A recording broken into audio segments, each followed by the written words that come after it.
କାଳିଆ ରାତି। ଜଣେ ଯୁବକର ନାଁ ଥିଲା ବିଶ୍ୱାସ। ସେ ଏକ ଜୀର୍ଣ୍ଣ ଘର ଭିତରେ ଆଶ୍ରୟ ନେଇଥିଲା। ଘରଟିର ଦରଜା ଏବଂ ସବୁ ଜିନିଷ ଭଙ୍ଗା, କିନ୍ତୁ ତାହା ଭିତରେ କିଛି ରହିଛି କି ବୋଲି ସେ ଦେଖିବାକୁ ଆଗେଇଲା। ଘରଟିର ଭିତରକୁ ପାଦ ଦେଲା ପରେ ସେ ଦେଖିଲା ଘର ପୁରା ଧୂଳି ହୋଇ ରହିଛି ଏବଂ ଘର ଭିତରେ ଗୋଟେ ପୁରୁଣା ଘଣ୍ଟି ଲାଗିଛି। ସେ ବିନା କାହିଁକି ଏଇ ଘଣ୍ଟିଟିକୁ ହାତ ଲଗାଇ ତାକୁ ବଜାଇ ଦେଲା। ଘଣ୍ଟିର ଧ୍ୱନିରେ ଚାରିଆଡ଼ ଶବ୍ଦ ଶୁଭିଲା ଏବଂ ସେଇ ଭିତରୁ ଗୋଟେ ଜୀବନ୍ତ ସ୍ପନ୍ଦନ ବି ଶୁଣିବାକୁ ମିଳିଲା।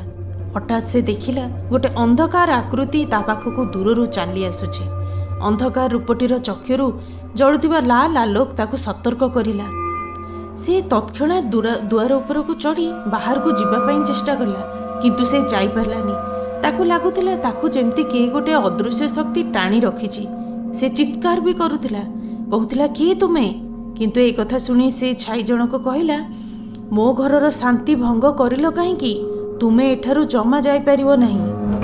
ସେ କିପରି ଚାଲିବାର ଉପାୟ ଖୋଜୁଥିଲା, ତାକୁ ଲାଗିଲା ଘଣ୍ଟିରେ ଏକ ମନ୍ତ୍ର ଲେଖା ଅଛି। ସେ ମନ୍ତ୍ର ମନରେ ପଡ଼ି ଘଣ୍ଟିକୁ ପୁନର୍ବାର ଧ୍ୱନି କରିଲା। ହଠାତ୍ ସବୁ ଶାନ୍ତି ହୋଇଗଲା। ଯୁବକ ଘରକୁ ଦୌଡ଼ି ଦୌଡ଼ି ଚାଲିଲା। ଘରଟି ଆଜି ବି ସେଭଳି ସ୍ଥିତିରେ ଅଛି, କିନ୍ତୁ ଗାଁର ଲୋକେ କହନ୍ତି ଘଣ୍ଟିକୁ ପୁଣି କେହି ଯଦି ଛୁଇଁବ ତ ସେ ଆଉ ଯାଇପାରିବ ନାହିଁ।